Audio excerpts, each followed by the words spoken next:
Welcome, dear listeners, to a story that will touch the deepest corners of your heart. A tale of maternal love tested by betrayal, of trust shattered by greed, and of a mother's unwavering determination to protect what matters most. This is the story of Helen, a woman who dedicated her entire life to building a home, raising her son with love and sacrifice, and dreaming of the day she would see him happy. When her son fell in love and brought home Vanessa, Helen opened her heart without hesitation. She welcomed this woman as a daughter, believing that love would only grow stronger with time. But some people wear masks so convincing that even the kindest hearts cannot see through them. What Helen didn't know, what she couldn't have known, was that Vanessa had plans of her own. Plans that didn't include Helen. Plans that involved control, manipulation, and the slow, deliberate erasure of a mother from her own son's life. This is not just a story about a difficult daughter-in-law. This is a story about financial abuse, emotional manipulation, and the courage it takes to fight back when everything you love is at stake. As we journey through Helen's experience, you'll witness the subtle signs of control, the heartbreaking distance that grows between mother and son, and ultimately, the powerful moment when a mother decides she will not be silenced, will not be pushed aside, and will not allow her son to be trapped any longer. So settle in, dear listeners. This is The Mother's War. A story of resilience, justice, and the unbreakable bond between a mother and her child. Let us begin. Every story deserves to be heard. Subscribe, like, and leave a comment. Your voice keeps the past alive. Helen had always dreamed of this moment. Her son, standing at the altar, his face radiant with happiness.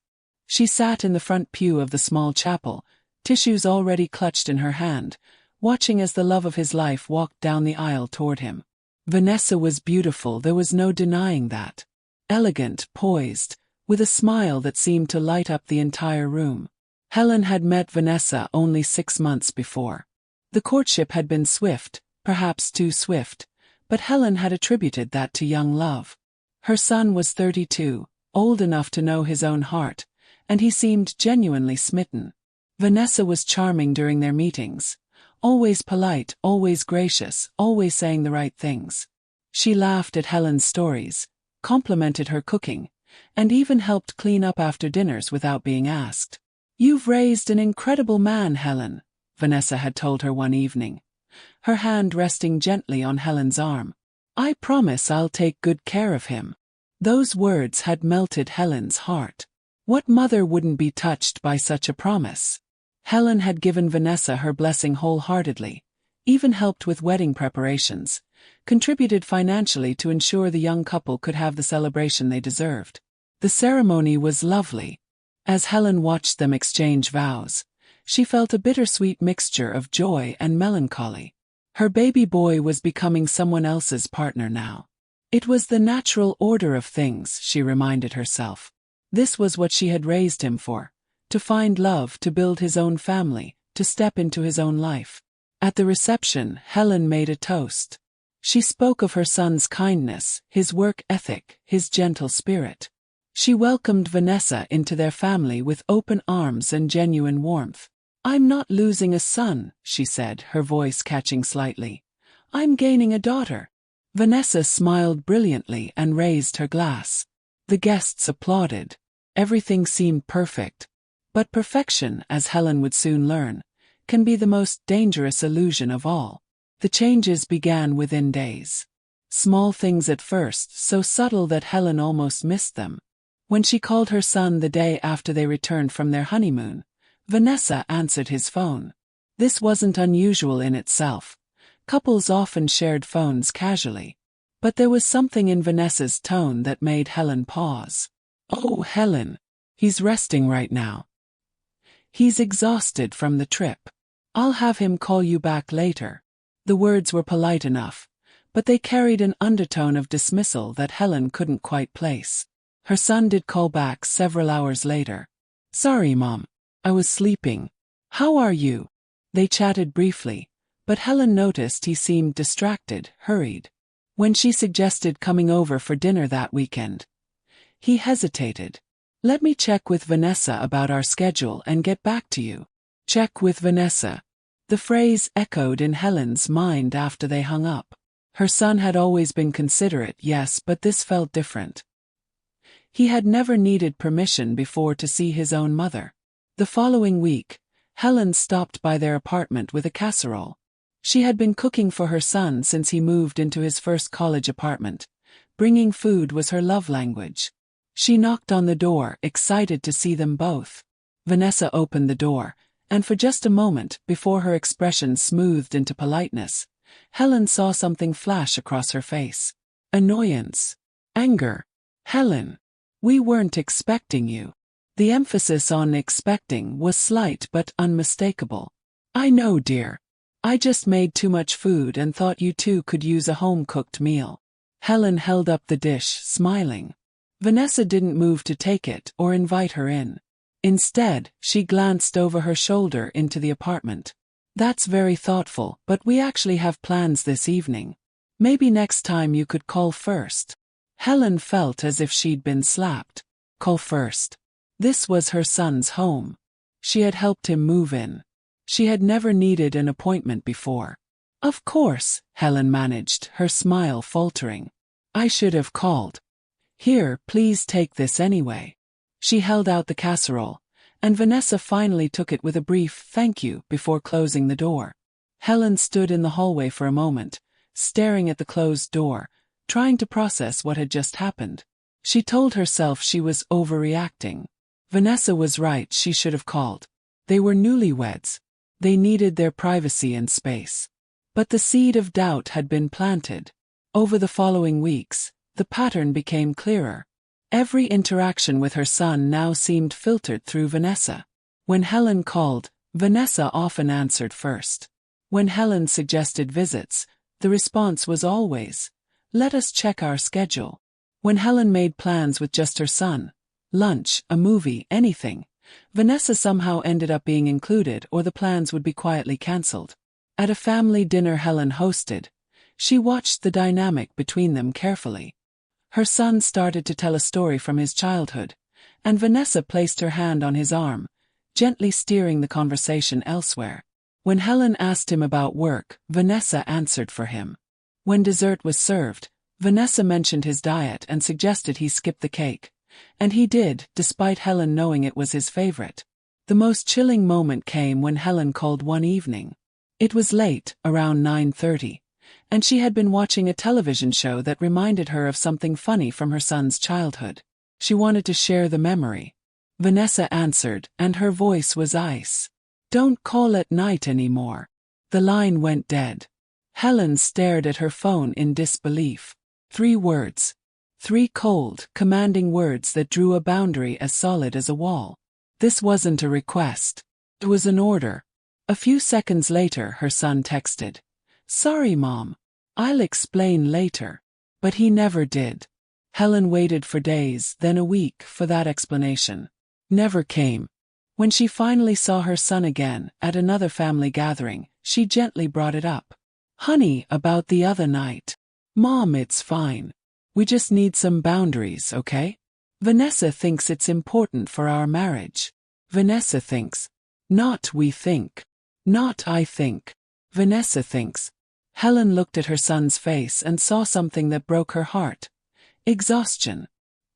He looked worn down, as if carrying a weight he couldn't name. The light in his eyes, that spark of joy that had always been his trademark, seemed dimmed. "Of course, sweetheart," Helen said softly. "Whatever you need." But inside, Helen knew with devastating certainty that something was terribly wrong. The marriage that was supposed to bring her son happiness was instead building a cage around him, bar by invisible bar. And the woman she had welcomed with open arms was the one holding the key. Helen had always believed that love expanded to include new people. She was learning painfully that some people see love as a resource to be controlled, hoarded, and weaponized. And Vanessa was just getting started. The transformation of Helen's son didn't happen overnight. It was gradual, like watching a photograph fade in the sun, so slow you don't notice until one day you realize the image is barely recognizable. Helen first noticed it in his voice. Her son had always been expressive, animated when telling stories, quick to laugh at his own jokes.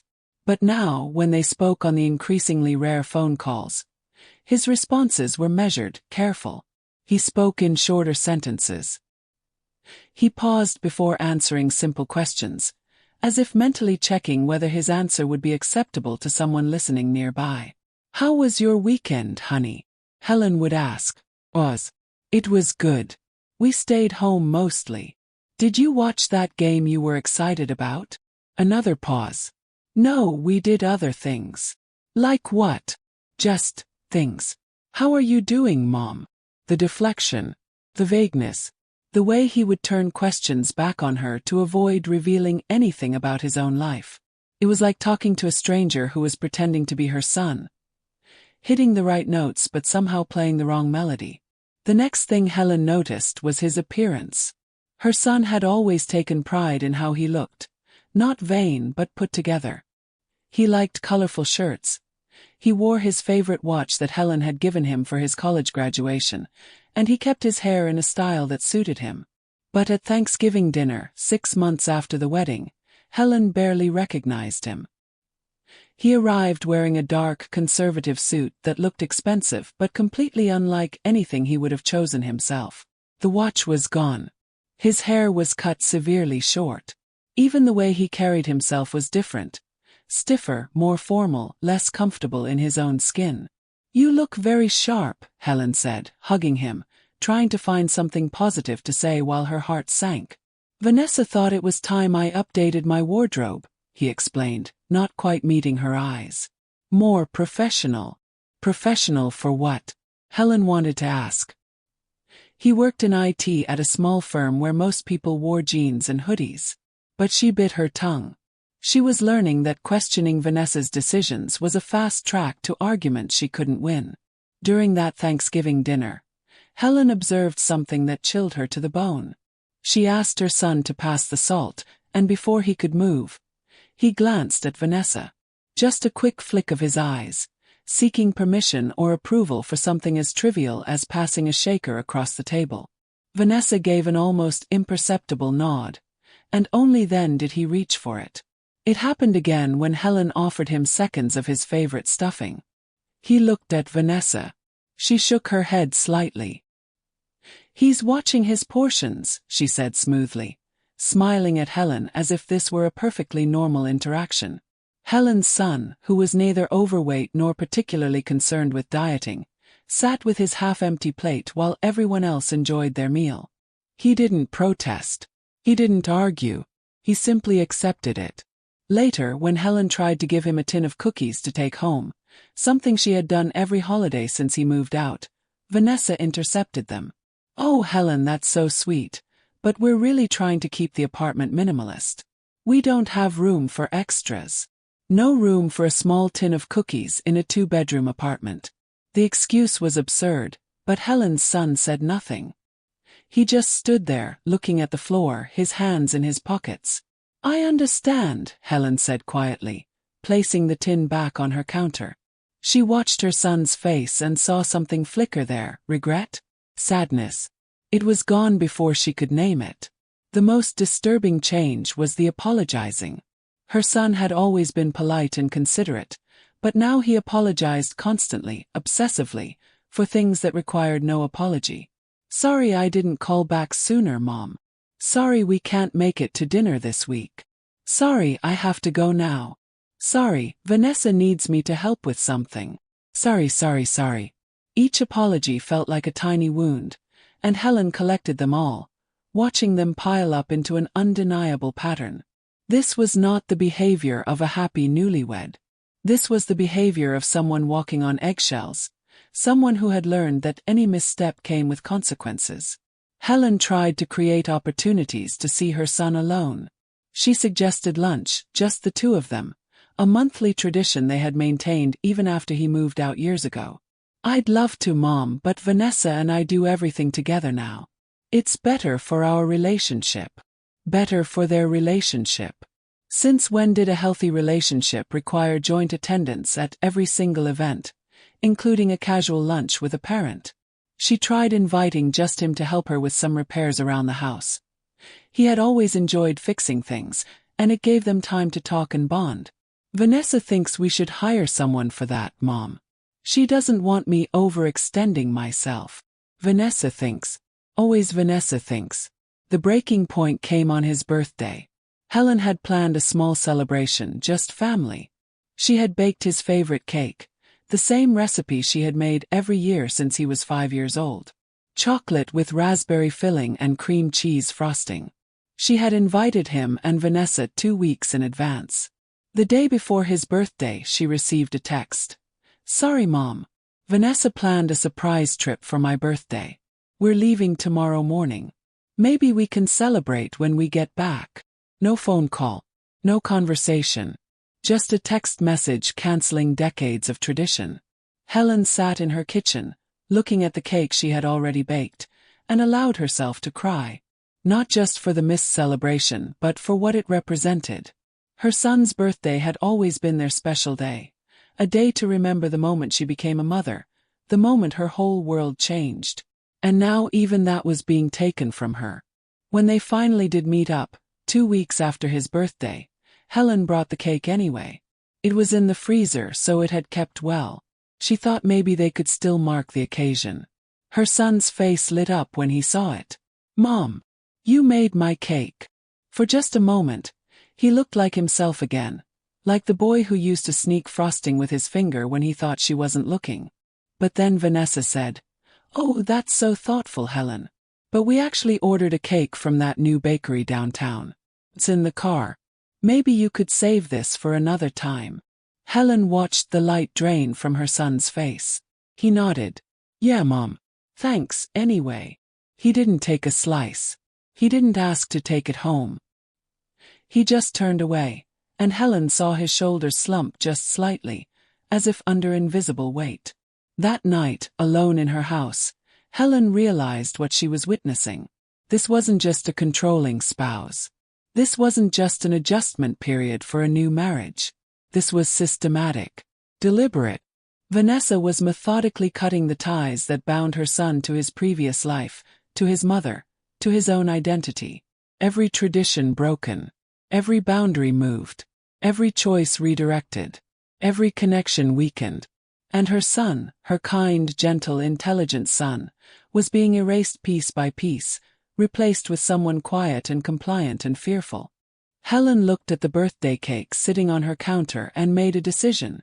She would not sit by and watch this happen. She would not lose her son without a fight. But she would have to be smart about it. Because Vanessa, Helen was realizing, was always 3 steps ahead, always in control. For now, Helen would watch. She would document. She would wait for her moment. Because something else was becoming clear. Vanessa's control wasn't just about emotional manipulation or isolating her son from his family. There was something deeper going on. Something that involved money and assets and long-term plans that Helen was only beginning to glimpse. And when Helen finally understood the full scope of what Vanessa was doing, the game would change entirely. The rules came in waves, each one more restricting than the last. Each one delivered with the same calm authority that made them seem reasonable until you stopped and really thought about what was being asked. It started with the visit policy. Helen received an email, not even a phone call, from Vanessa, copied to her son, outlining household guidelines for family visits. The message was professional, almost corporate in its tone. It opened with pleasantries about wanting to maintain healthy boundaries and ensuring quality time together. Then came the list. All visits must be scheduled at least 48 hours in advance. Visits should not exceed 2 hours unless previously discussed. Weekend visits preferred. Weekday visits discouraged. No visits during date nights, Fridays, or rest days, Sundays. Please confirm arrival time and stick to it. Gifts should be discussed beforehand to ensure they align with our lifestyle. Helen read the email 3 times, each time feeling a new wave of hurt wash over her. This was her son's home. The son she had raised, sacrificed for, loved unconditionally. And now she needed to make an appointment to see him. She needed to confirm her arrival time as if she were a service provider. She needed permission to give him gifts. She called him immediately. "Honey, I got Vanessa's email." "Mom." His voice was tired. "Please. It's not a big deal. We just need some structure. It's good for us." But sweetheart, I'm your mother. I've never needed to schedule. Mom. More firmly now. This is important to Vanessa. It's important to our marriage. Can you please just respect what we're asking? What we're asking. But Helen knew it wasn't we. Her son would never have written that email. She wanted to fight. She wanted to tell him this was wrong, that healthy boundaries didn't mean treating your mother like a stranger. But she heard something in his voice, a pleading quality, almost desperate, that made her stop. Of course, she said quietly. I'll follow the guidelines. She thought if she complied, if she played by Vanessa's rules, she might eventually earn back some access to her son. She was wrong. The gift incident happened 2 weeks later. Helen had found a beautiful vintage tool set at an estate sale. Her son loved woodworking as a hobby, or at least he used to. She thought the tools might rekindle that interest, give him something that was his own again. She followed the rules. She emailed Vanessa asking if she could give her son the tool set. The response came the next day. Thank you for checking, Helen. However, we're trying to maintain a minimalist lifestyle and avoid accumulating unnecessary items. Perhaps a gift card would be more appropriate in the future. Unnecessary items. His hobby was being classified as unnecessary. Helen felt her hands shake as she typed a polite response agreeing to the suggestion. But she didn't buy a gift card. She couldn't bring herself to reduce her relationship with her son to a transaction. The no-show-up policy came next. Helen learned about it the hard way. Her son had mentioned in passing, weeks earlier before she knew she needed to track every word, that he had a doctor's appointment. The old Helen, the Helen who existed before Vanessa, would have offered to come sit with him in the waiting room, maybe take him to lunch afterward. They had done this dozens of times. So when the day came, Helen drove to the medical center. She thought surprising him there would be a nice gesture, a chance to spend a little time together outside the controlled environment of their apartment. She found him in the waiting room, but he wasn't alone. Vanessa was there, of course. When Helen approached with a smile, ready to surprise him, the look on Vanessa's face stopped her cold. Helen, what are you doing here? Not what a nice surprise or how thoughtful. Just flat, controlled anger. I thought I'd keep him company. I didn't realize you'd be here. Her son looked mortified, caught between his mother and his wife. Mom, you should have called. I wanted it to be a surprise, Helen said weakly. Vanessa stood up, her posture rigid. Helen, we need to talk outside. In the hallway, away from the waiting room, Vanessa's voice dropped to a low, intense whisper. You cannot do this. You cannot just show up places unannounced. This is stalking behavior, Helen. It's invasive and inappropriate. Stalking. For going to see her own son at a medical appointment. I was just trying to. I know what you were trying to do. You're trying to maintain control over him. But he's not your little boy anymore. He's my husband. And these boundary violations need to stop. Helen felt as if she'd been struck. The words were chosen perfectly to wound. Stalking, invasive, control, violations. Vanessa was reframing normal maternal care as something sinister. I'll leave, Helen managed. I'm sorry. As she walked away, she heard Vanessa call after her, loud enough for others to hear. Thank you for understanding, Helen. I know change is hard. The public nature of the comment wasn't accidental. Vanessa was establishing a narrative. The overbearing mother-in-law who couldn't let go, and the patient daughter-in-law trying to establish reasonable boundaries. The financial boundary came wrapped in concern. Vanessa called Helen one evening, her voice warm and friendly, catching Helen off guard. Helen, I wanted to talk to you about something sensitive. I hope you won't take this the wrong way. Pause. We've noticed you've been giving him money fairly regularly. The thing is, we're trying to teach ourselves financial responsibility, and having that safety net actually undermines our growth. Would you mind not giving him cash anymore? Helen's gifts to her son amounted to maybe $100 here and there. Gas money, grocery money, nothing substantial.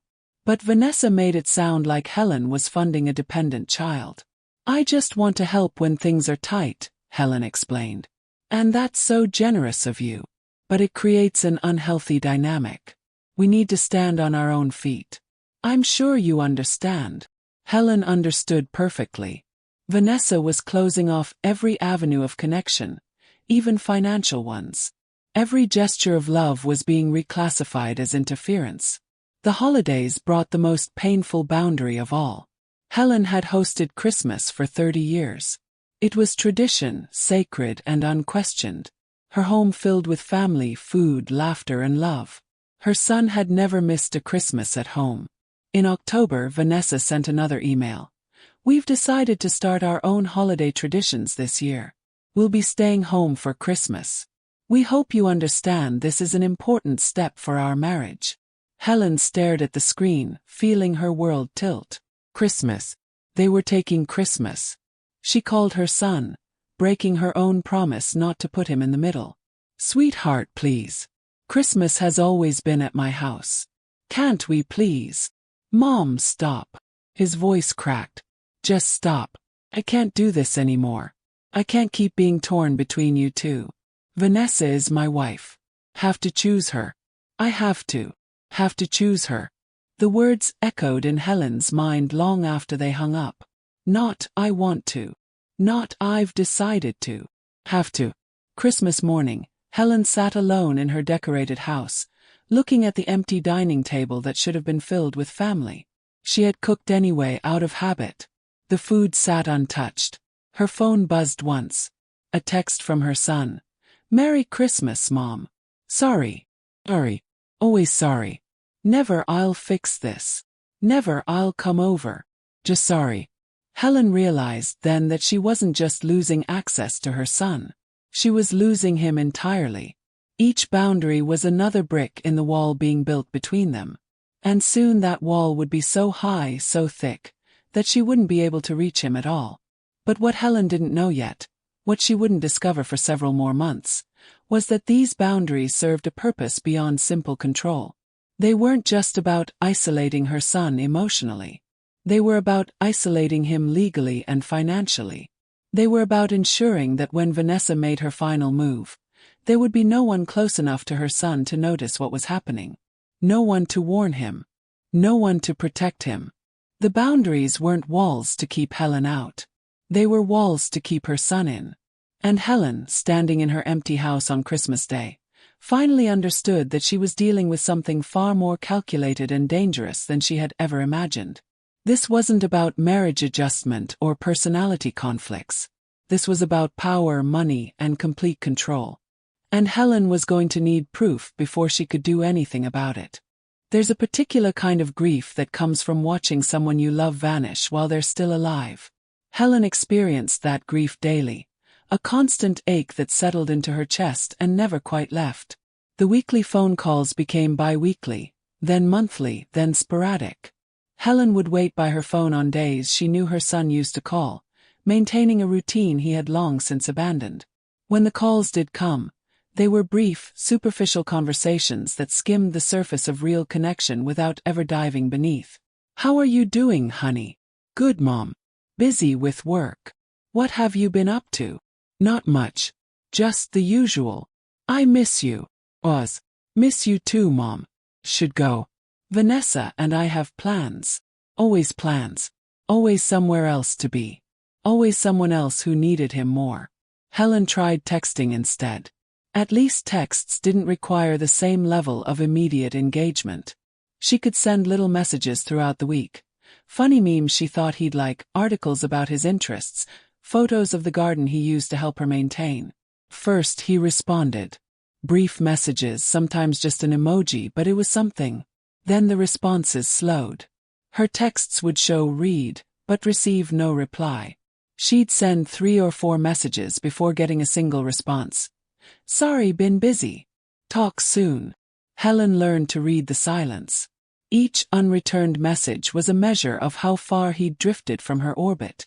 She stopped by their apartment once, following all the rules. She had scheduled the visit 48 hours in advance via email. She had confirmed her arrival time. She had brought nothing with her, not even the flowers she'd wanted to give them, because she hadn't asked permission first. Vanessa answered the door, and Helen noticed immediately that she was blocking the entrance with her body. Helen. Right on time. Is he home? Helen peered past her into the apartment. He's just finishing up some work. Come in. The apartment had changed dramatically since Helen had last seen it. All traces of her son's personality had been erased. The posters from his favorite movies, gone. The bookshelf full of sci-fi novels he'd collected since middle school, gone. The comfortable, worn furniture he'd owned, replaced with sleek, modern pieces that looked expensive and uncomfortable. Even the photos had changed. The wall that used to display pictures from his childhood, his graduation, holidays with Helen, now showed only wedding photos and stylized couple shots of him and Vanessa. It was as if his entire life before Vanessa had been deleted. Her son emerged from the bedroom, and Helen's heart sank. He looked exhausted, with dark circles under his eyes. He'd lost weight, his clothes hanging looser than they should. "Hi, Mom." He hugged her, and Helen held on a second longer than he did, trying to memorize the feeling. They sat in the living room, Vanessa positioning herself between Helen and her son, literally creating a physical barrier. The conversation was stilted, monitored. Every time Helen asked her son a direct question, he'd glance at Vanessa before answering. "How's work going?" A glance. "Fine. Same old. Are you still playing basketball on Thursdays?" A glance. "No, I stopped that. Don't really have time anymore." "Are you feeling okay? You look tired." A glance. Vanessa answered. "We've both been working hard. I've got him on a new wellness routine. He's healthier than ever." Helen wanted to scream. He didn't look healthier than ever. He looked depleted. But she kept her mouth shut, knowing any criticism would be used against her, would result in even more restrictions. The visit lasted exactly 2 hours. When Helen stood to leave, Vanessa was already at the door, ready to facilitate her exit. Helen hugged her son goodbye, and in that brief moment, with his arms around her, she felt him tremble slightly. "I love you," she whispered. "Love you too, Mom," he whispered back, and she heard something in his voice. A crack, a hint of the son she knew, the son who was still in there somewhere, buried under layers of control and conditioning. As Helen walked to her car, she turned back to wave. Her son stood in the doorway, and for just a moment, without Vanessa beside him, his mask slipped. The look on his face was one of pure misery. Then Vanessa appeared, her hand on his shoulder, and the mask snapped back into place. He waved mechanically, and the door closed. Helen sat in her car for 10 minutes, crying, before she could compose herself enough to drive home. The family gatherings became another casualty. Helen's extended family had always been close. Birthdays, holidays, random barbecues, any excuse to get together. Her son had been the life of these parties, the one who made everyone laugh, who played with the kids, who helped with cooking and cleanup. Now he rarely attended. When he did come, he and Vanessa would arrive late and leave early. He'd spend most of the time sitting quietly beside Vanessa, barely participating in conversations. The relatives would try to draw him out, ask him questions, engage him in the old familiarities, but his responses were muted, his laughter forced. Helen's sister pulled her aside at one gathering. "What's wrong with him? It's like he's not even there." "I know," Helen said quietly. "I don't know how to help him." "Have you talked to him about it? I mean really talked to him?" "She won't let me. She's always there. She monitors everything." Her sister looked skeptical. "Come on, Helen. He's a grown man. She can't control everything." But she could. She did. And Helen had no way to prove it without sounding paranoid or possessive. The most devastating disappearance was emotional. The son Helen had raised was empathetic, expressive, quick to show affection. This version of him was distant, guarded, almost robotic in his interactions. When Helen's elderly neighbor passed away, a woman her son had known his entire life, who used to bake him cookies and let him play with her dog, Helen called to tell him. "Oh, that's sad," he said flatly. "Thanks for letting me know. No stories about her. No questions about the funeral. No emotion at all. It was as if his capacity for feeling had been systematically shut down. Helen tried one more time to break through. She sent him a long email, pouring out her heart. She told him she loved him. She told him she was worried. She told him she wasn't trying to interfere with his marriage, but she was scared she was losing him.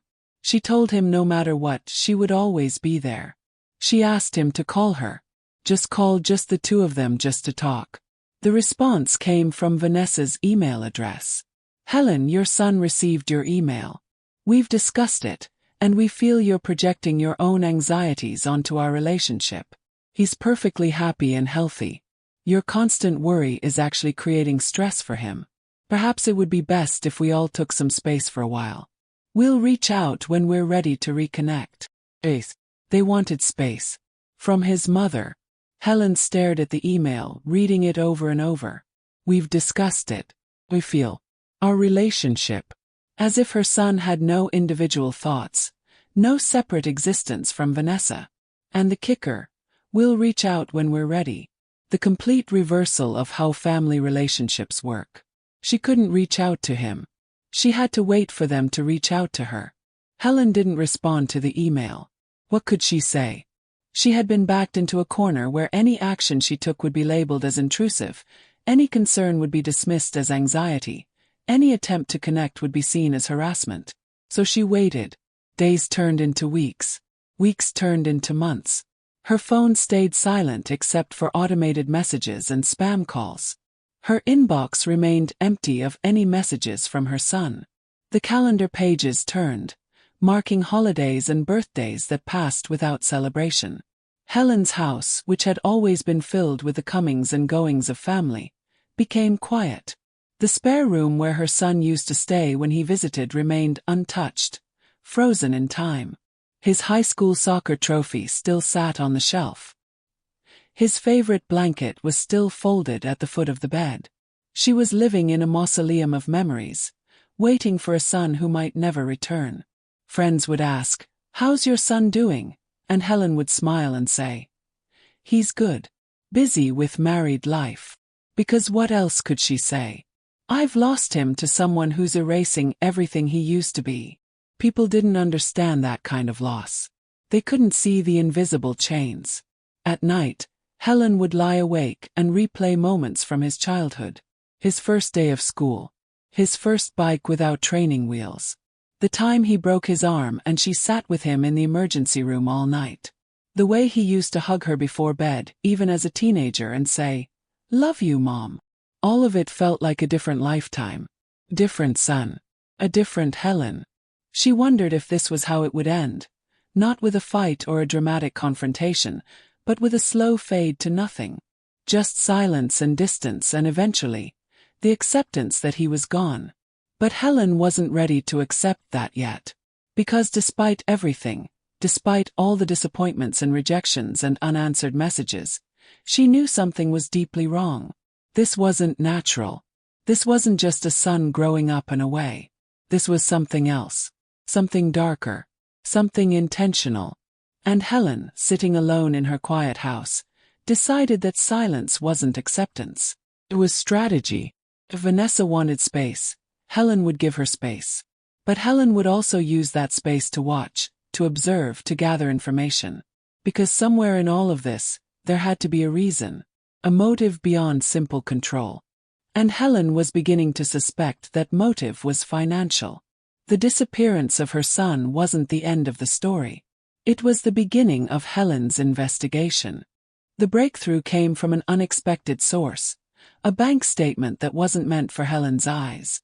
It arrived in her mailbox on a Tuesday afternoon, 3 months into the enforced separation from her son. The envelope was addressed to him at Helen's house. His old address, one he apparently hadn't updated everywhere. Helen's first instinct was to simply forward it to his new address. But something stopped her. The bank logo wasn't familiar. It wasn't the credit union where her son had banked since his first job in high school. This was from a different institution entirely, one Helen had never heard him mention. She held the envelope up to the light, ethical boundaries warring with maternal instinct. Finally, instinct won. She opened it. What she found made her blood run cold. It was a credit card statement. In her son's name. With a balance of $47,000. The charges were recent, accumulated over the past 6 months. All since the wedding. Helen's hands shook as she scanned the itemized list. High-end furniture stores. Luxury retailers. A jewelry purchase for $18,000. Cash advances. Balance transfers. And the minimum payment was listed as $900 per month. Her son made decent money in IT, but not this kind of money. He'd always been frugal, careful with his finances. Helen had taught him to save, to avoid debt, to live within his means. This statement represented everything opposite to those values. She grabbed her laptop and began searching. If there was one hidden credit card, might there be others? She logged into the credit monitoring service she'd set up for him years ago. A family account he'd never removed her from. The password still worked. What she found was worse than she'd imagined. 4 credit cards she didn't recognize. Personal loan. A car loan for a vehicle far more expensive than anything her son would have chosen. Total debt. Over $120,000. And it had all been accumulated since the wedding. Since Vanessa. Helen's mind raced. How had this happened? Her son was financially literate. He would never willingly take on this kind of debt. Unless he wasn't the one making these decisions. Helen thought back to the apartment visit, to the expensive furniture, the complete makeover. She thought about Vanessa's designer clothes, her luxury handbag, the way she'd mentioned casually that they were upgrading their lifestyle. At the time, Helen had assumed they were both earning well. Now she realized the truth. They weren't earning this lifestyle. They were financing it. On Vanessa's terms. With her son's credit. Helen needed more information. She called her son's old credit union, the one where he'd banked for years. Using her knowledge of his personal information and his security questions, answers she knew because she was his mother, she managed to verify the account. "I'm concerned because my son seems to have opened new accounts elsewhere," Helen explained to the representative. "Can you tell me if there have been any large transfers out of his accounts with you?" There was typing on the other end. Then a pause. "Ma'am, I can confirm that the account was closed 4 months ago. The full balance was transferred to an external account." "How much was transferred?" "I can't provide specific numbers without the account holder's permission, but I can tell you it was his entire savings." Helen felt sick. Her son had been saving for years, putting away money faithfully. He'd had almost $60,000 saved. His emergency fund, his future down payment on a house, his security blanket. Transferred. 4 months ago. Right around the time Vanessa had sent the email asking Helen to give them space. Helen thanked the representative and hung up. She sat at her kitchen table, surrounded by papers and laptop screens, and saw the picture forming. This wasn't just about control. This was about money. Systematic, calculated financial exploitation. But she needed proof that Vanessa was behind it. Evidence that her son wasn't making these choices freely. The proof came from an unlikely conversation. Helen ran into an old friend of her son's at the grocery store. Marcus had been her son's roommate in college. His best friend for over a decade. They'd been inseparable once. "Marcus!" Helen called out, relief flooding through her at seeing a friendly face. Marcus turned, and his expression was complicated. Part happiness, part discomfort. "Helen. Hey, how are you?" They chatted for a moment, but Helen noticed Marcus kept glancing around nervously, as if worried about being seen talking to her. "Marcus, when's the last time you talked to my son?" Marcus's face fell. "Honestly, not since the wedding. I've tried reaching out a few times, but he's always busy or cancels last minute. I figured he was just in the newlywed phase, but..." He trailed off. "But what?" Marcus hesitated, then leaned in closer. "Helen, something weird happened a few months ago. Your son called me late at night. He sounded stressed. He asked if he could borrow $5,000. Said it was urgent but wouldn't tell me why. I've known him for 15 years, and he's never asked me for money. Not once. Helen's heart pounded. Did you lend it to him? I said yes, but I wanted to meet in person to give him the check. He agreed at first, then texted an hour later saying never mind, he'd figured something else out. When I asked if everything was okay, he just said, "It's fine. Don't worry about it." But Helen, he didn't sound fine. He sounded scared. Scared. Her son was scared. Of what? Of whom? Has he paid you back? Helen asked, though she already knew the answer. I never lent him the money. He cancelled, remember? But Helen. Marcus looked around again, then pulled out his phone. He sent me this a few days after that call. I saved it because it seemed so unlike him. He showed Helen a text message. Sorry about the other night. Everything's good now. Vanessa helped me sort it out. Probably better if we don't mention this to anyone, especially not to her. Don't want her to worry. Don't mention it to Vanessa. But also don't mention it to anyone, especially not to Vanessa, which made no logical sense unless the real message was, don't mention it to anyone, especially not where Vanessa might find out. Can you forward that to me? Helen asked. Marcus sent the screenshot, then looked at Helen with genuine concern. Is he okay? Really? I don't know, Helen admitted. But I'm going to find out. Armed with this new information, Helen decided to take a risk. She drove to her son's workplace, timing it for his lunch break. She parked across the street and waited, feeling like a spy in a movie, ridiculous and desperate. When he emerged from the building, Helen's heart broke all over again. He looked worse than the last time she'd seen him. Thinner, more exhausted, moving like someone carrying an unbearable weight. She got out of her car and called his name.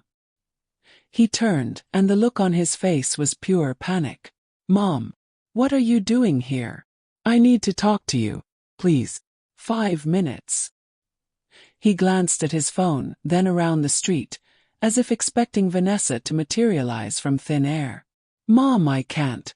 I have to get back. It's your lunch break. Please, honey. I'm worried about you. Something in her voice must have reached him because he sagged slightly and nodded. They walked to a small park nearby, sitting on a bench away from other people. For a moment neither spoke.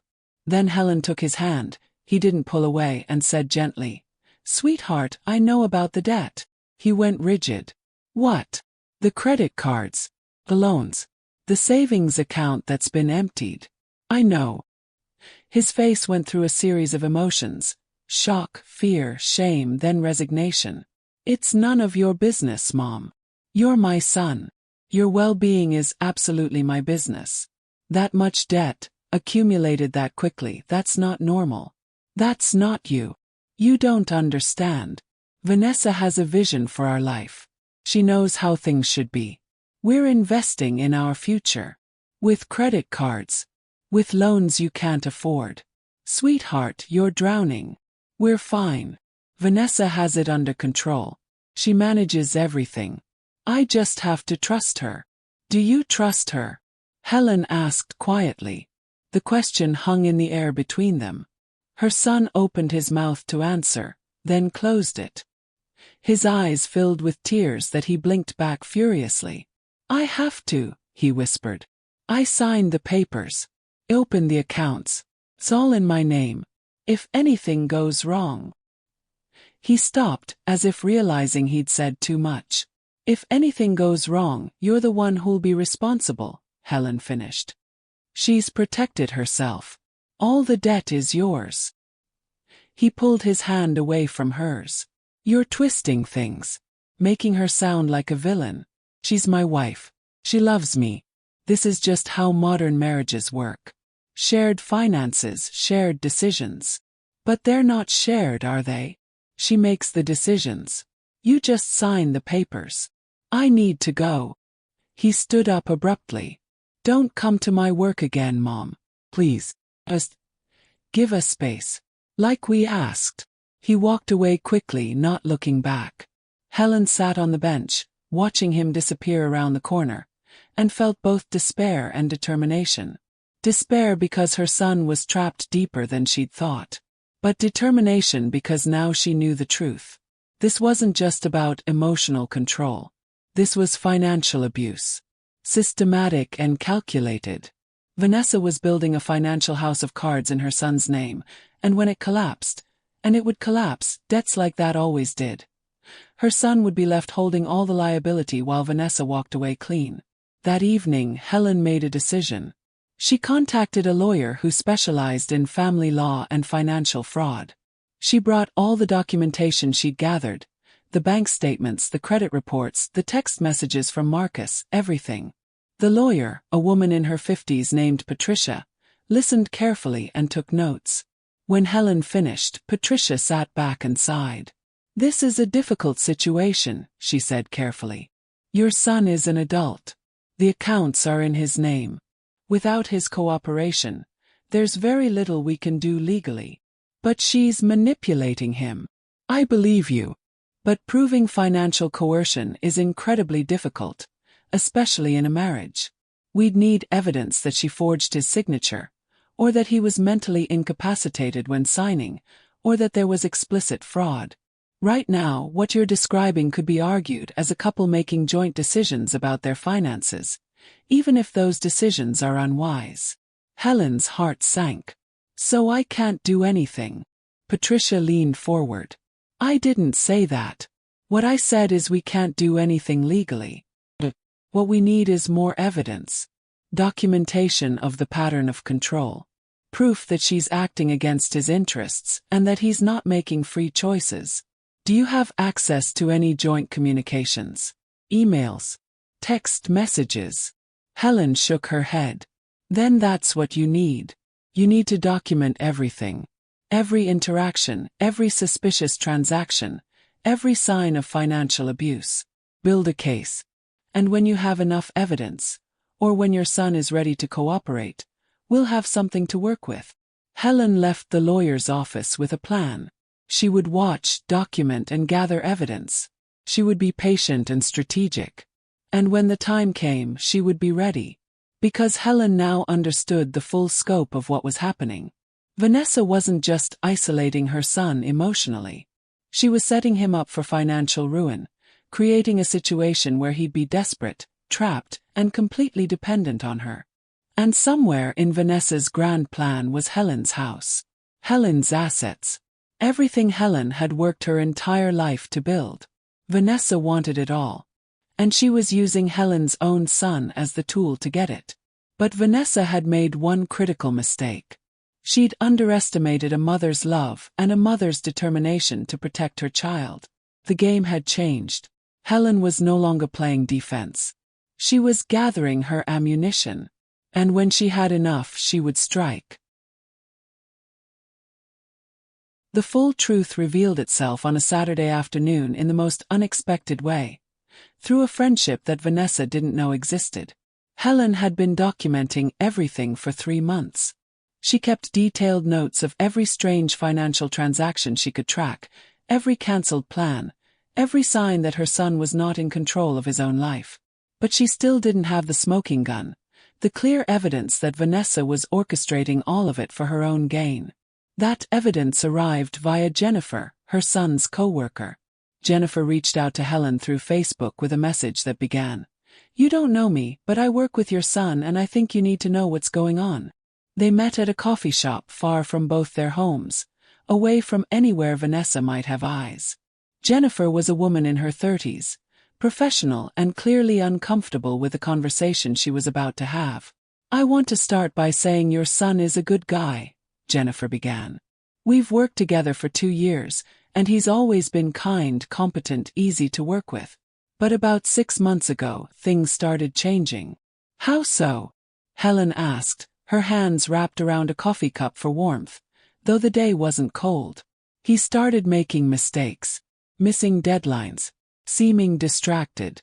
First we thought maybe it was just newlywed stuff, you know? But then he started asking to borrow money. Small amounts at first, just $20 or $40 for lunch. He said his cards weren't working. But it kept happening." Helen's chest tightened. Her son, who had always been financially responsible, was borrowing lunch money from coworkers. Then about a month ago, I was working late and overheard him on the phone.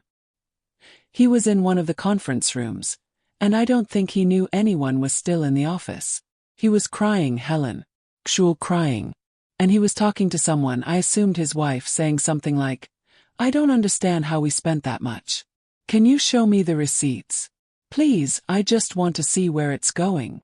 Jennifer paused, looking down at her own coffee. The person on the other end must have gotten angry because he suddenly switched tones completely.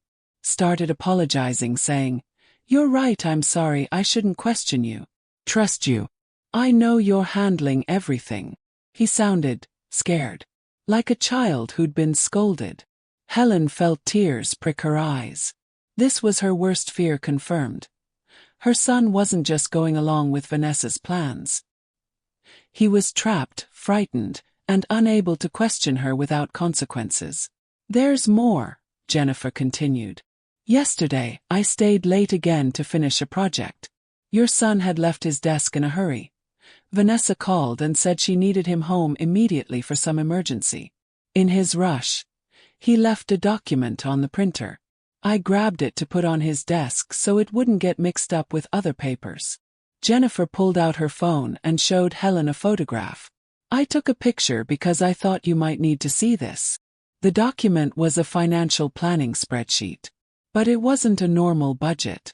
It was a detailed multi-year projection with Helen's name all over it. Helen's hands shook as she zoomed in on the image. The spreadsheet had columns for current assets and target acquisition dates.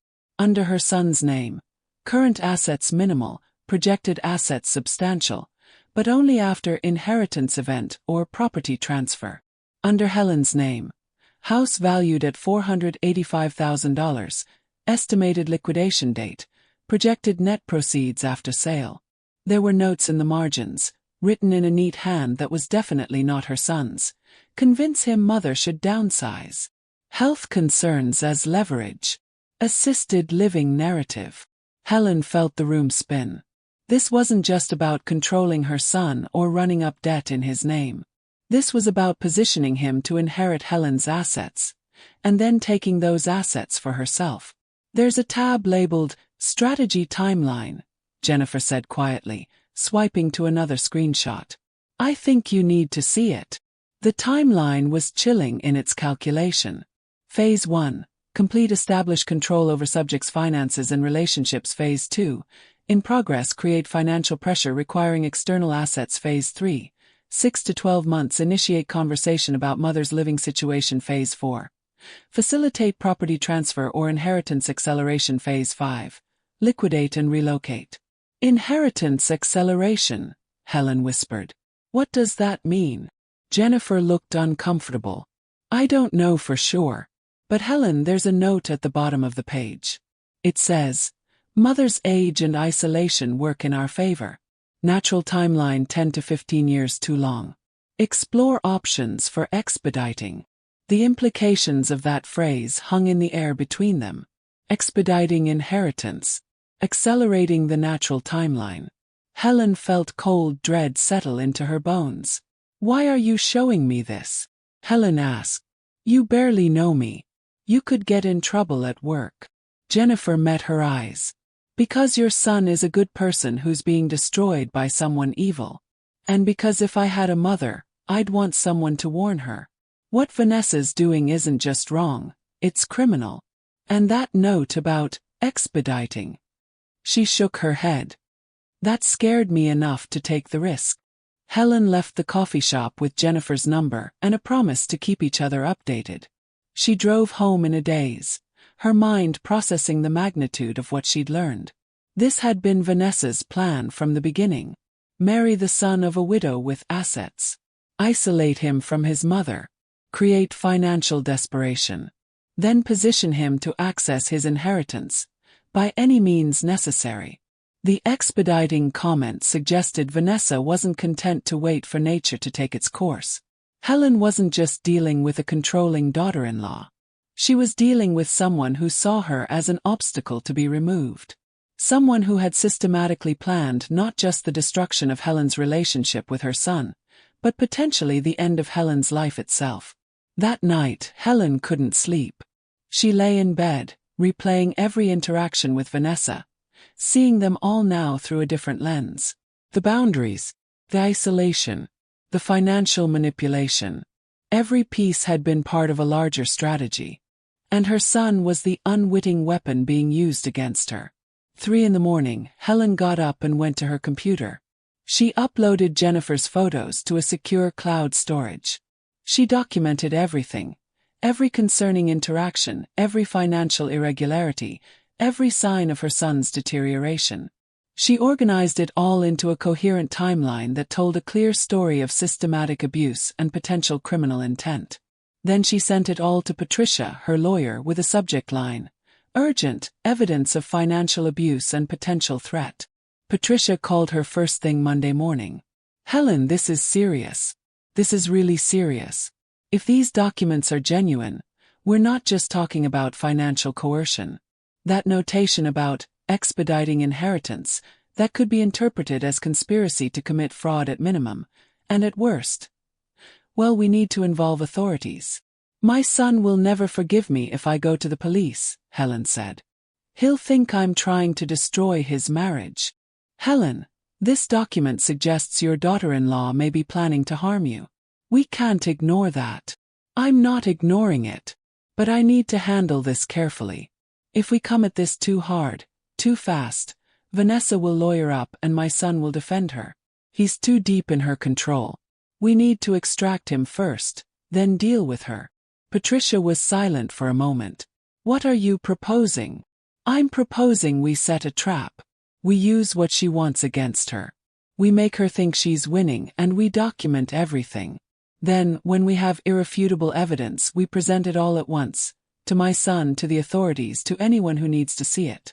We don't give her time to spin the narrative or manipulate him further. That's risky. If she really is dangerous, then the sooner we stop her, the better. But we need to be smart. We need to make sure when this comes out, it's so clear, so documented, so irrefutable that even under her influence, my son will have to see the truth. They spent the next hour planning. Patricia would prepare legal documents, powers of attorney that Helen would need to protect her assets, evidence packets that could be submitted to authorities, and a petition for financial conservatorship over Helen's son if it became necessary. Meanwhile, Helen would become bait. She would reach out to her son, seemingly softening her position. She would hint at loneliness, at considering downsizing, at perhaps needing help managing her affairs as she got older. She would dangle exactly what Vanessa wanted, and she would watch how Vanessa took it. And every conversation, every interaction, every piece of evidence would be documented. It was dangerous. It required Helen to play vulnerable, to pretend she was considering the very things Vanessa wanted. But it was also the fastest way to force Vanessa's hand, to make her reveal her intentions clearly enough that even Helen's son couldn't deny them. Helen drafted an email to her son.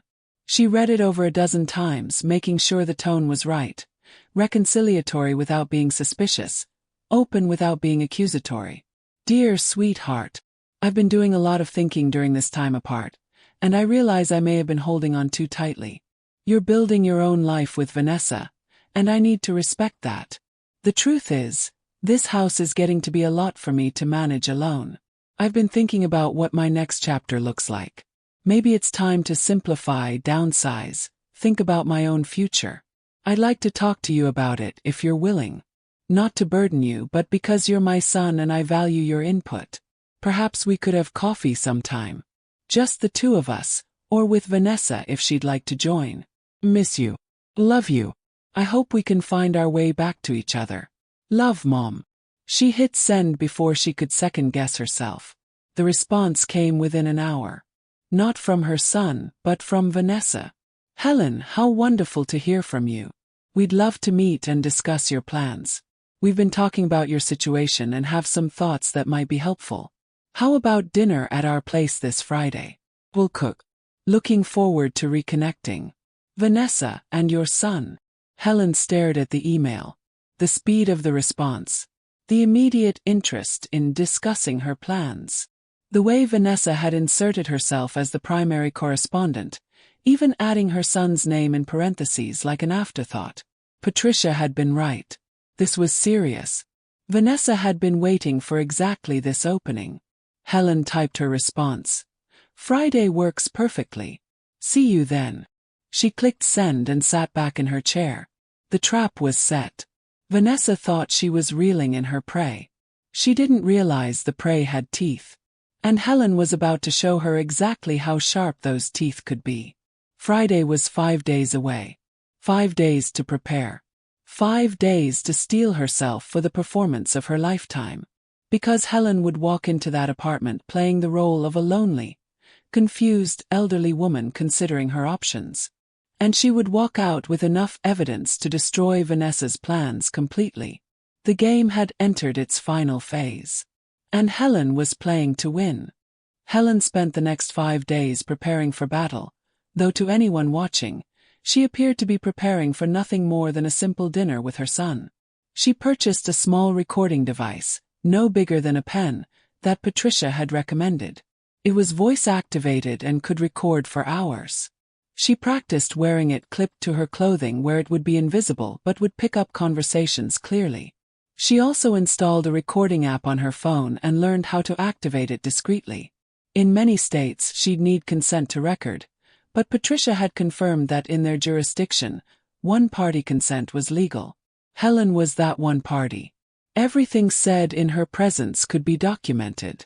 Beyond the technical preparations, Helen prepared herself mentally. She practiced in front of the mirror, rehearsing lines that would make her seem vulnerable without being obvious. She needed to appear hopeful but confused, open to suggestion but not suspiciously so. "I've been thinking about downsizing," she said to her reflection. "The house is so big for just me. Sometimes I think it might be nice to have something more manageable." She practiced seeming frail, moving slower, sighing more.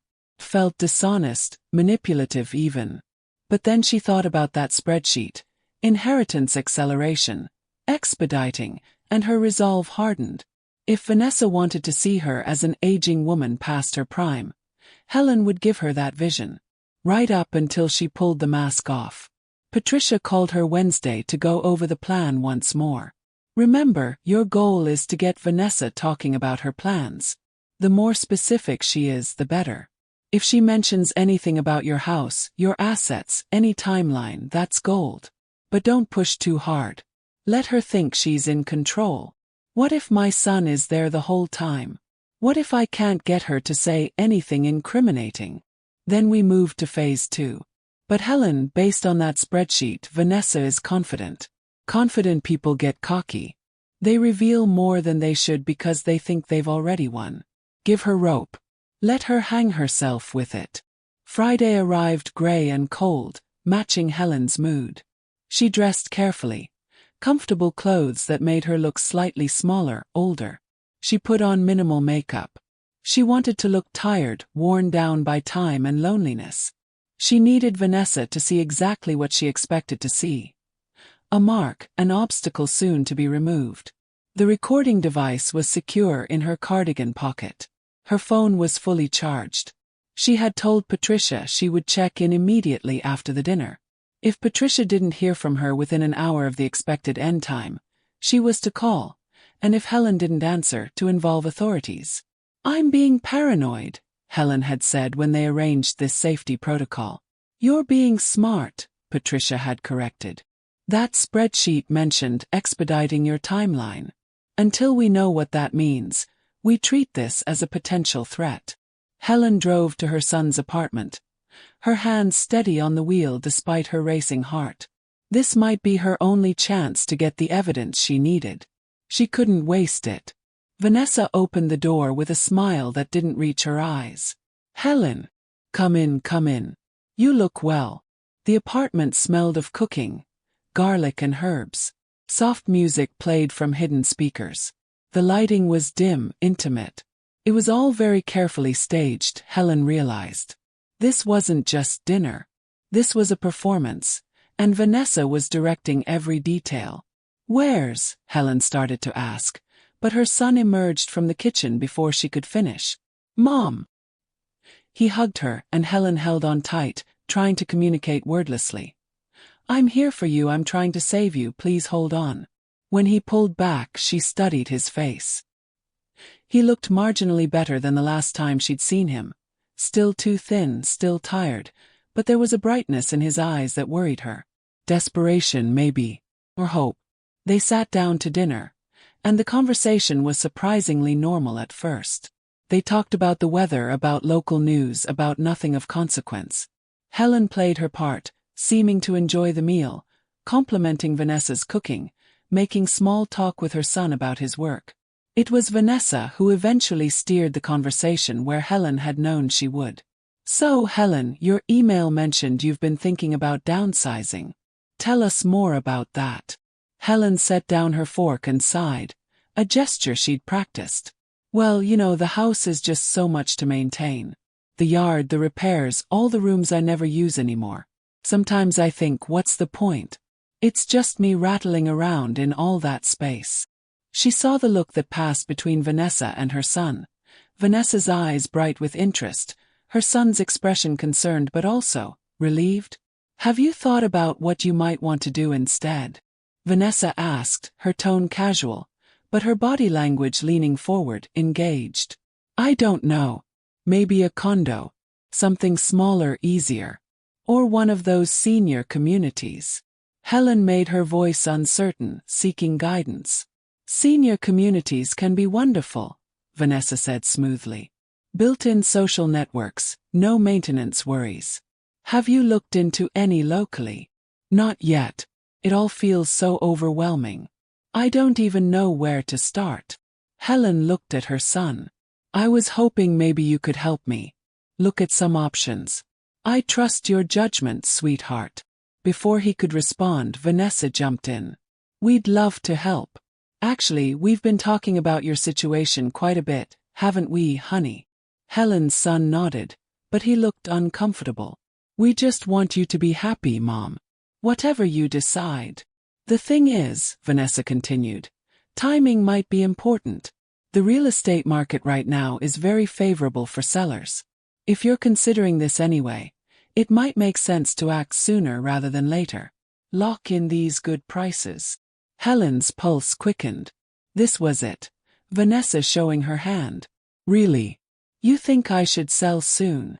"I mean, only if you're ready.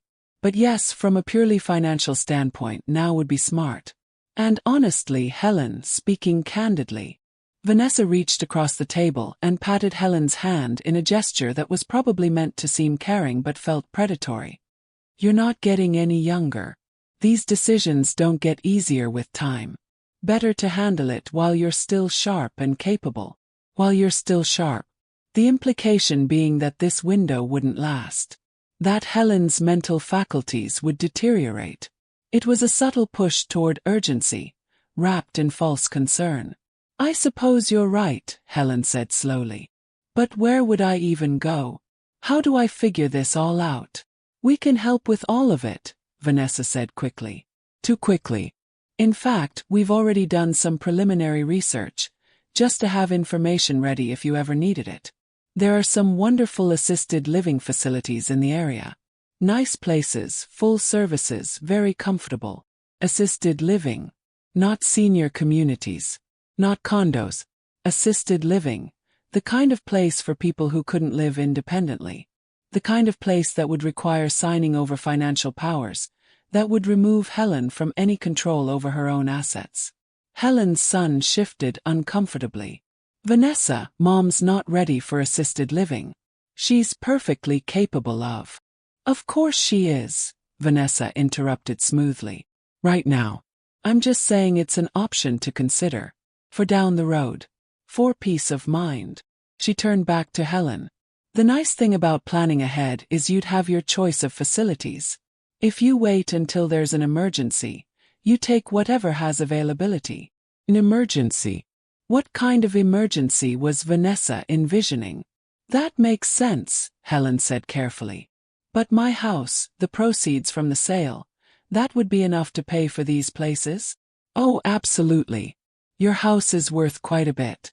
And actually, Vanessa glanced at Helen's son, then continued, we had a thought about that. Selling can be complicated. Realtors take their fees, there are taxes, so much hassle. Have you ever considered a family transfer instead? There it was. The real agenda laid out clearly. Family transfer? Helen asked, playing confused. You could sign the house over to your son. Family transfers often have tax benefits. And then you wouldn't have to deal with the stress of selling. We could handle all of it, sell it or keep it as an investment property, whatever makes most sense. The proceeds would go into an account for your care, of course. We'd manage it to make sure you're always taken care of.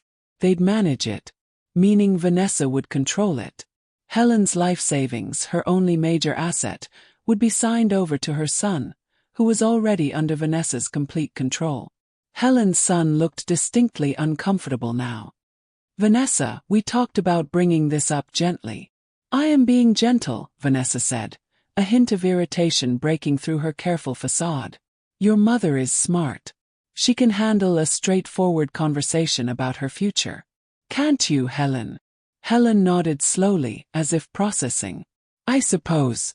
I mean, it does sound simpler than dealing with real estate agents and all that. And if you'd be managing everything for my care. She let the sentence trail off, uncertain. Exactly, Vanessa said, her smile returning. It would all be handled. You wouldn't have to worry about a thing. You could just relax, enjoy your retirement. Let us take care of the complicated stuff. When would this happen? Helen asked. The transfer, I mean. Well, there's no rush, Vanessa said, in a tone that suggested the opposite. But realistically, these things take time to set up properly. If you're serious about downsizing, we should probably start the paperwork soon. Maybe in the next month or two. Next month or two. Vanessa's timeline was aggressive. She wanted Helen's house signed over within weeks. And you'd help me find a place? Helen asked. Visit facilities with me? Of course. We'd be involved in every step. You'd have the best care, the best situation. We'd make sure of it. Vanessa's hand was still on Helen's, squeezing gently. A gesture that could be read as reassuring but felt controlling. Helen looked at her son, who was staring at his plate, his jaw tight. What do you think, sweetheart? Should I do this? He looked up, and Helen saw conflict written all over his face. Mom, it's your decision. I don't want you to feel pressured. She's not being pressured, Vanessa cut in sharply. She asked for help. We're giving her options. That's not pressure, that's family support. I just want to make sure Mom has time to think about it, consider all her options, maybe talk to a financial advisor. Why would she need a financial advisor when she has us? Vanessa's voice had an edge now. Are you saying you don't think we're capable of handling this? The room temperature seemed to drop. Helen watched her son shrink slightly, that familiar pattern of conflict avoidance kicking in. No, that's not what I mean. You just what? Question every decision. Doubt every plan. I thought we were past this. Vanessa's mask was slipping, her frustration showing. Helen's son looked miserable. I'm sorry. You're right. Of course we can help Mom. I just want to make sure she's comfortable with everything. Vanessa took a breath, visibly composing herself. When she spoke again, her voice was sugary sweet.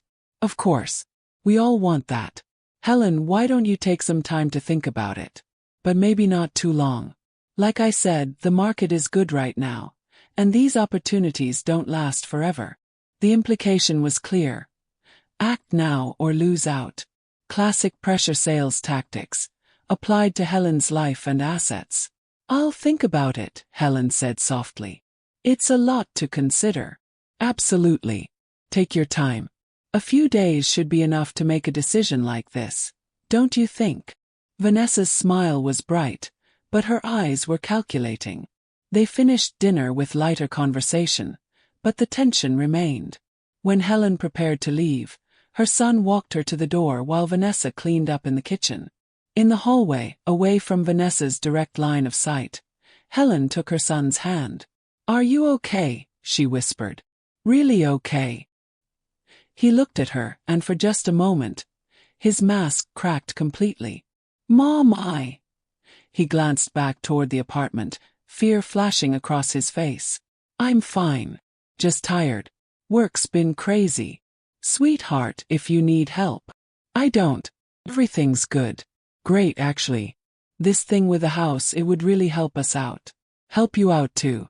So please just think about it seriously, okay? Help us out. There it was. Admission that they needed Helen's money.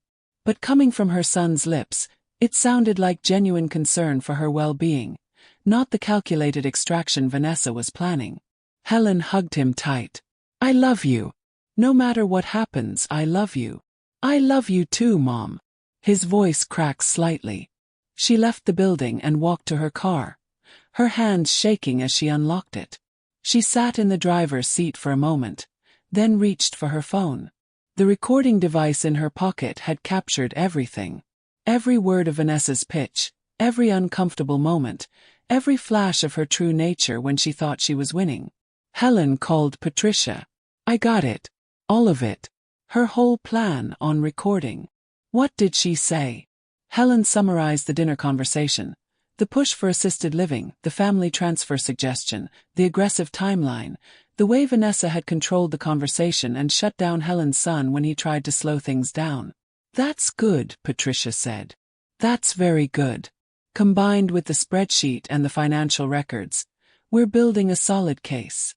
But Helen, we need more. We need proof of the financial abuse. We need bank records showing the misuse of his credit, documentation of the coercion. Right now, we have evidence that she's trying to manipulate you, but not enough to prove she's already destroyed your son's finances. How do we get that? We need your son's cooperation. Or we need access to his accounts.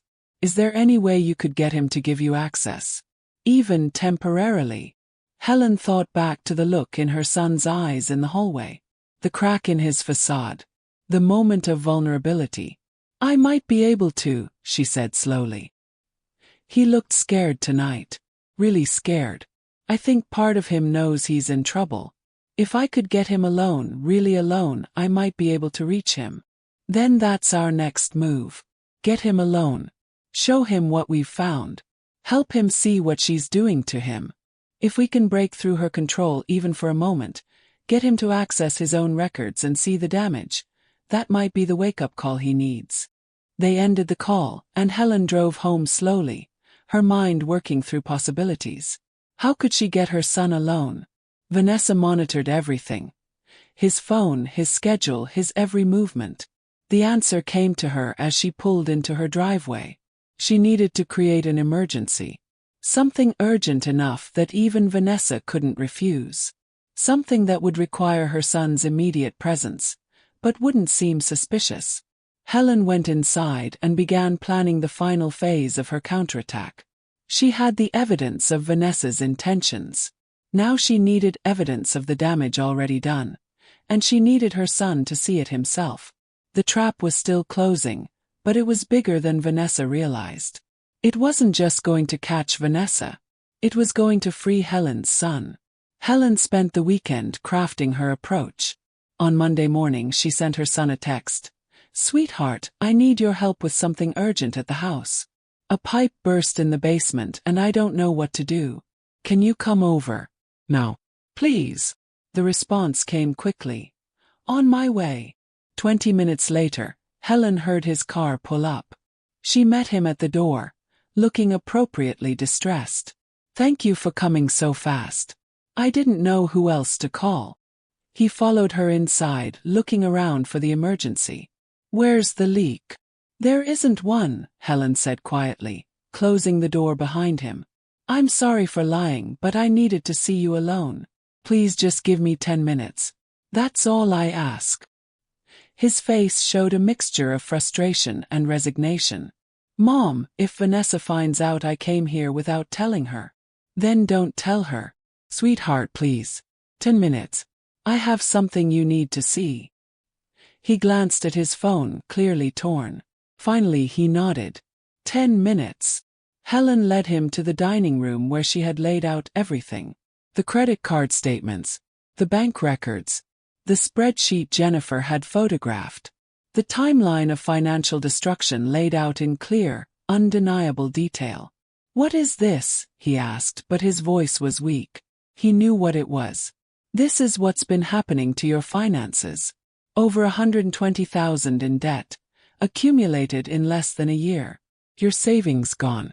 New accounts opened. All since the wedding. That's private. You have no right. I have every right when I see my child being destroyed. Look at this." She pointed to the spreadsheet. "This is Vanessa's plan. All of it. The debt she's been creating in your name. The way she's positioning you to get access to my house. Her timeline for accelerating my inheritance. What do you think that means, sweetheart? What do you think she's planning to do to me?" He stared at the documents, his face draining of color. No, this isn't. She wouldn't. She would. Yes. And you're caught in the middle, being used as a weapon against me and destroyed in the process." Helen's voice was gentle but firm. "Baby, look at yourself. Really look. You've lost weight. You're exhausted. You're borrowing lunch money from coworkers. You're drowning in debt you didn't create and can't control. This isn't a marriage. This is financial abuse. You're twisting everything, making her sound like a monster. She's my wife. She loves me." But his voice lacked conviction. "Does she? Or does she love what you can give her? Does she love what she can take from you? From me?" Helen pulled out her phone and played a portion of the dinner recording.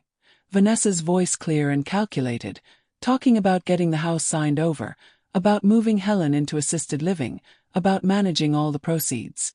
Her son listened, his hands clenched into fists. When the recording ended, he was silent. "That's not everything," Helen said gently. "There's more. So much more. And I can prove all of it. But I need your help. I need you to look at your own accounts. Really look. See what's been done in your name.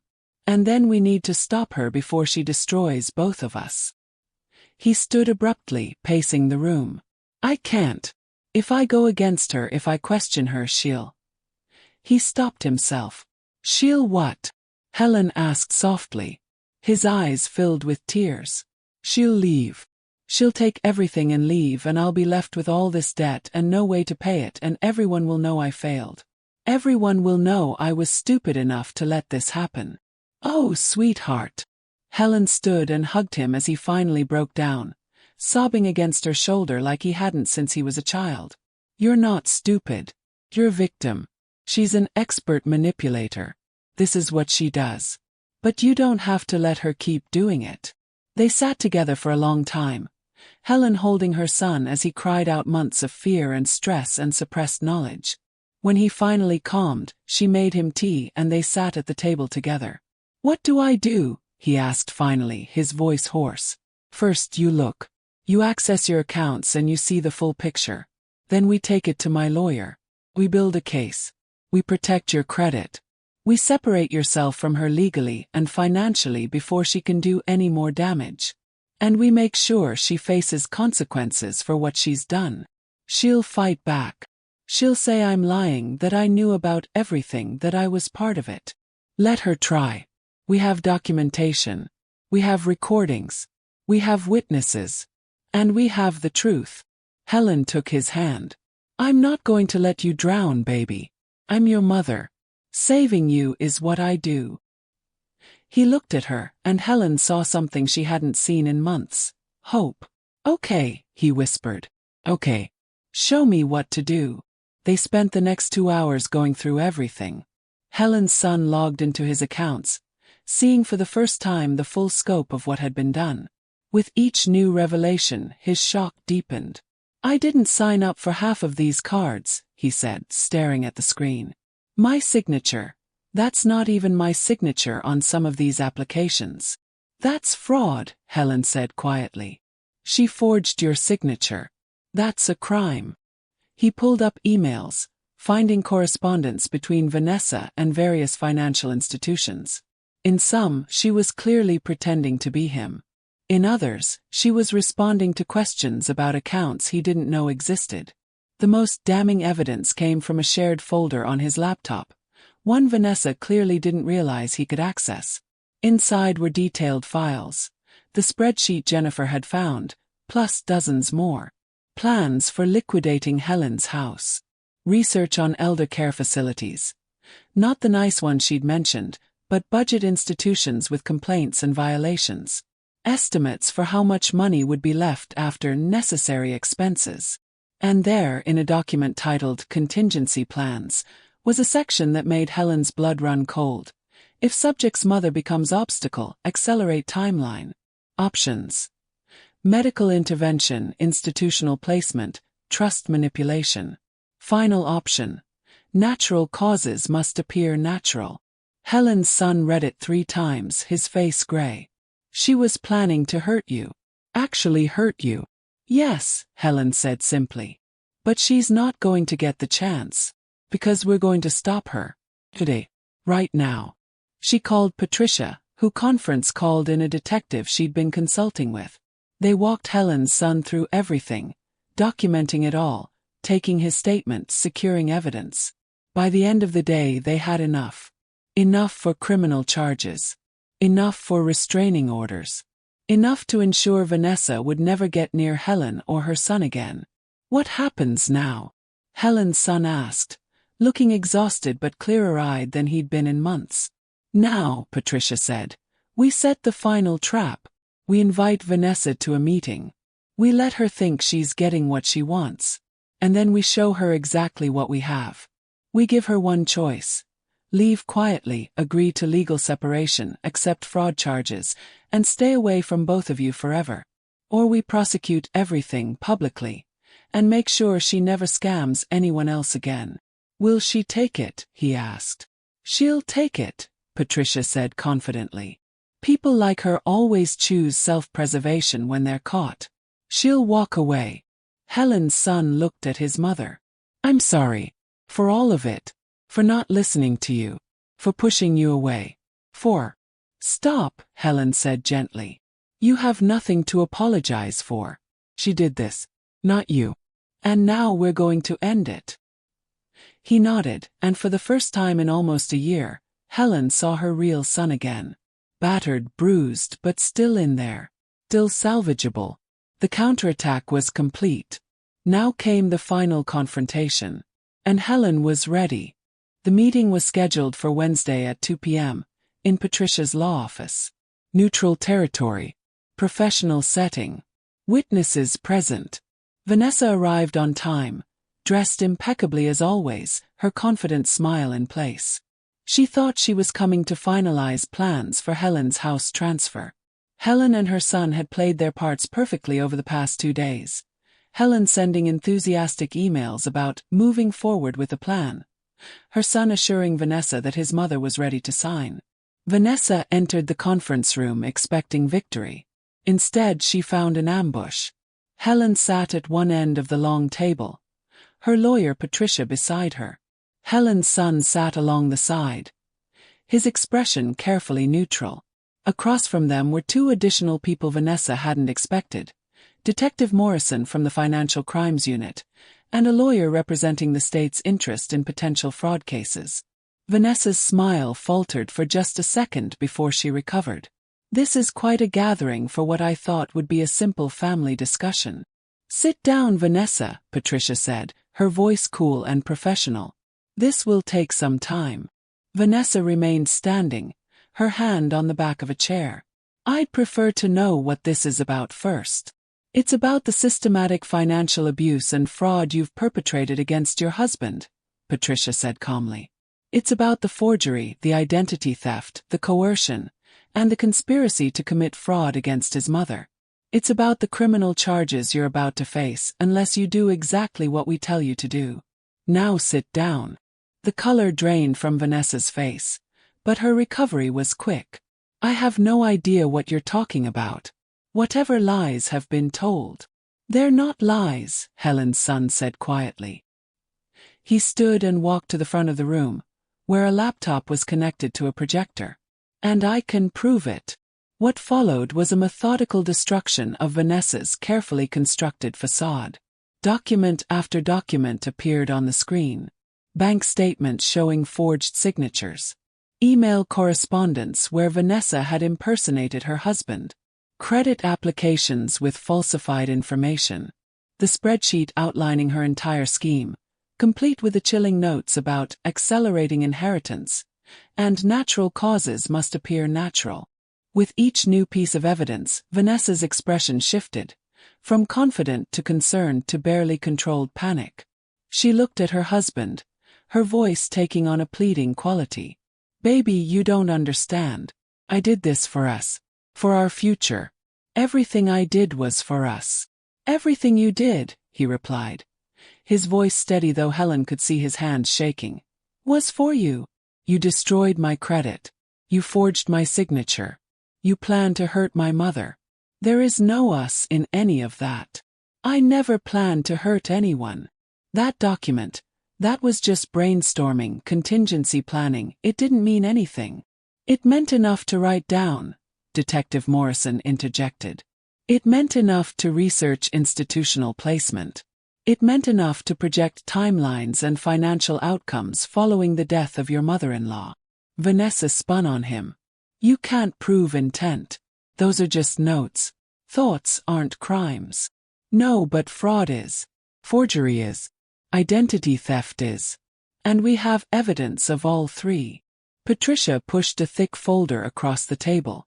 "This is everything we have. It's enough to charge you with multiple felonies. You're looking at prison time, Vanessa. Years of it." For the first time, real fear showed on Vanessa's face. She sat down slowly, her hands gripping the edge of the table. "What do you want?" "We want you gone," Helen said, speaking for the first time. "We want you out of our lives, permanently. But we're going to give you a choice." Patricia opened another folder. "Option 1, we prosecute everything. Every charge. It all becomes public record. Your name, your crimes, everything you did. You'll serve time. You'll have a felony record. You'll be marked as a fraud and a predator forever." Vanessa's jaw clenched, but she said nothing. "Option 2, Patricia continued. You accept these terms." She pushed a document across the table. "You agree to immediate legal separation from your husband. You sign away any claim to any assets acquired during the marriage, including any debt. You accept responsibility for half the marital debt and enter into a payment plan. You accept a restraining order keeping you away from both your husband and his mother. You submit to the fraud charges, but we recommend a plea deal, restitution, probation, and a felony on your record, but no prison time if you comply completely. And if I refuse, then we go with option 1. And trust me, Vanessa, you don't want option 1. Federal fraud charges, potential elder abuse charges, conspiracy. We will bury you." Vanessa looked at her husband, her eyes calculating even now. "You'd really do this to me? After everything we've been through? After all our plans?" "Our plans," he said, his voice rising. "They were never our plans. They were your plans, using me as a tool. You never loved me. You loved what you could take from me. What you could take from my mother." "That's not true," Vanessa said, but the protest was weak. The mask was finally crumbling completely. "I did love you. I do love you. This all just got out of hand. We can fix this. We can start over." "No," he said firmly. "We can't. We're done. Sign the papers, Vanessa. Take the deal. And leave us alone." Vanessa sat in silence for a long moment. Helen watched her, seeing the calculations running behind her eyes. Seeing her weigh her options, consider her angles, look for any remaining leverage. Finally, Vanessa reached for the pen. "I want the plea deal in writing. I want guaranteed no prison time if I comply with all terms." "Already prepared," Patricia said, pushing another document forward. "Sign both. One copy for our records, one for yours. You have 24 hours to vacate the marital residence. You're permitted to take only your personal belongings, no joint assets. Any violation of these terms, any contact with either of them, and the full prosecution moves forward immediately. Are we clear?" Vanessa read through the documents slowly, looking for any loophole, any advantage. Finding none, she signed both copies with angry, jagged strokes. She stood, grabbing her copy of the agreement and her purse. At the door she turned back one last time. Looking at Helen's son, her voice was cold. "You're making a mistake. You'll never find anyone else who'd put up with you. Or weak. You're nothing without me." "Actually," he said quietly, "I'm nothing with you. Without you, I have a chance to remember who I used to be." Vanessa's face twisted with rage, but before she could respond, Detective Morrison stepped forward. "Ms. Vanessa Reed, you're under arrest for fraud and identity theft. You have the right to remain silent." As he read her rights, Vanessa's last shreds of composure disintegrated. "You said no prison. You said if I signed." "We said we'd recommend a plea deal," Patricia corrected. "But there's still processing. You still have to be formally charged. The plea deal will be offered, assuming you comply with everything you just signed. But you're not walking out of here free, Vanessa. You're walking out in custody, pending charges. That was always part of option 2. The look Vanessa shot at Helen was pure hatred. "This isn't over." "Yes," Helen said calmly. "It is. You lost. You thought you were smarter than everyone, that you could manipulate and steal and destroy lives without consequences. But you underestimated a mother's love. You underestimated what I'd do to protect my son.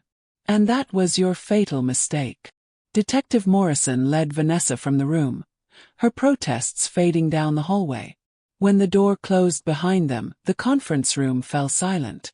Helen's son sat down heavily, his face in his hands. Helen moved to sit beside him, putting her arm around his shoulders. He leaned against her, and she felt him tremble. "It's over," she said softly. "Really over. I destroyed everything," he said, his voice muffled. "My marriage, my credit, my savings. How do I come back from this?" "One step at a time," Helen said. "First you move back home with me. Just temporarily while you rebuild. We work with credit counselors to address the debt. Some of it can be challenged since it was fraudulent. The rest we'll figure out. You're not alone in this. I can't ask you to. You're not asking. I'm offering. You're my son. When you fall, I catch you. That's how this works. That's how it's always worked." Patricia cleared her throat gently. "For what it's worth, you both did incredibly well today. This could have gone much worse. Vanessa could have refused the deal, could have dragged this through courts for years. But you had enough evidence, presented it cleanly enough, that she knew she was beaten. That's a win. What happens now?" Helen's son asked. "Will she actually comply with everything?" "She will if she's smart, and despite everything else, Vanessa is smart. She knows we have enough to put her away for years if she violates any term of the agreement. The restraining order is enforceable immediately. She contacts either of you, she goes straight to jail. That's a powerful motivator." They spent another hour going over practicalities, filing dates, court appearances, financial steps to begin repairing the damage. By the time they left the office, the sun was setting, painting the sky in shades of orange and gold. In the parking lot, Helen's son stopped and turned to his mother. "I'm sorry," he said. "For all of it. For not listening to you. For letting her come between us. For everything." "Stop apologizing," Helen said firmly. "You were victimized by an expert manipulator. There's no shame in that. The only shame would have been if you'd stayed in it, if you'd chosen her over the truth. But you didn't. When it mattered, you chose to see clearly. You chose us. That's all that matters. I don't know how to start over. You start by coming home. You start by sleeping in a safe place, with people who love you unconditionally. You start by taking one day at a time, 1 hour at a time if necessary. You start by forgiving yourself. And you start by accepting help when it's offered." He nodded, wiping his eyes. "Can I come home tonight? I don't want to go back to that apartment. I can't be there." "You don't have to. Your room is exactly as you left it. It's been waiting for you. I've been waiting for you. Helen pulled him into a tight hug. Come home, sweetheart. Come home and rest. Everything else we'll figure out together. They drove back to Helen's house in separate cars, but Helen kept checking her rearview mirror, making sure he was still there, still following. Making sure he didn't change his mind, didn't get pulled back into Vanessa's orbit at the last moment. But he followed her all the way home. And when they pulled into the driveway, when he got out of his car with the overnight bag he'd packed in secret 2 days ago, Helen felt something she hadn't felt in almost a year: peace. Inside, Helen made her son's favorite meal, the simple comfort food of childhood, nothing fancy, nothing complicated. They ate together at the kitchen table, talking about small things, safe things. Not about Vanessa, not about the legal battles ahead, not about the financial mess to untangle. Just small talk, gentle conversation, the rebuilding of trust and connection. After dinner, her son went upstairs to his old room. Helen heard the shower running, heard him moving around. When she went up to say goodnight, she found him sitting on the edge of the bed, looking at his old soccer trophy. I forgot this was here, he said softly. I forgot a lot of things were here. They never left, Helen said. They were just waiting like me. Waiting for you to come back to yourself. What if I can't? What if she changed me so much that I don't know who I am anymore? Helen sat beside him, taking his hand. Then you figure it out. You rediscover yourself. You rebuild from the foundation up if you have to. But you do it knowing you're loved, you're supported, and you're safe. That's more than you had yesterday. That's more than you've had in a long time. He rested his head on her shoulder, like he used to when he was young and the world seemed too big and confusing. Thank you, Mom, for not giving up on me. For fighting for me even when I couldn't fight for myself. Always, Helen whispered. I will always fight for you. That's what mothers do. She left him to sleep, closing the door softly behind her. Downstairs, Helen sat in her living room, in the quiet house that no longer felt empty. Her son was home. Vanessa was gone. The battle was won. There would be challenges ahead: legal proceedings, financial recovery, emotional healing. Her son would need therapy, support, time to process what had happened to him. The road back to wholeness would be long, but they would walk it together. Helen had saved her son from a trap designed to destroy them both. She had proven that a mother's love, when tested, becomes an unbreakable force. Vanessa had wanted control. She'd wanted to isolate, manipulate, and take everything Helen held dear. But she had underestimated one fundamental truth. You don't come between a mother and her child. Not without consequences. Helen looked at the photo on her mantel, her son's graduation picture, smiling and hopeful and whole. He would be whole again. It would take time, but he would heal. And Helen would be there for every step of that journey. She had won. Not just the legal battle, not just the confrontation with Vanessa. She had won back her son. She had saved him from a darkness he didn't even know he was in. And as she turned off the lights and headed upstairs, Helen felt a satisfaction deeper than revenge, stronger than anger. She felt the peace of knowing she had done what needed to be done, protected who needed protection, and fought when fighting was necessary. Vanessa was gone. Her son was home. And tomorrow, they would begin the slow, steady work of rebuilding what had been broken. But tonight, Helen would sleep well, knowing that love had triumphed over manipulation, that truth had overcome deception, and that family, real family, was stronger than any trap designed to tear it apart. The control had been broken. The damage was done, but healing could begin. And Helen, who had never stopped being a mother even when pushed away, could finally rest knowing her child was safe. This was not an ending. It was a beginning. The beginning of recovery, of rediscovery, of a mother and son finding their way back to each other. And that, Helen thought as she drifted off to sleep, was the only victory that mattered.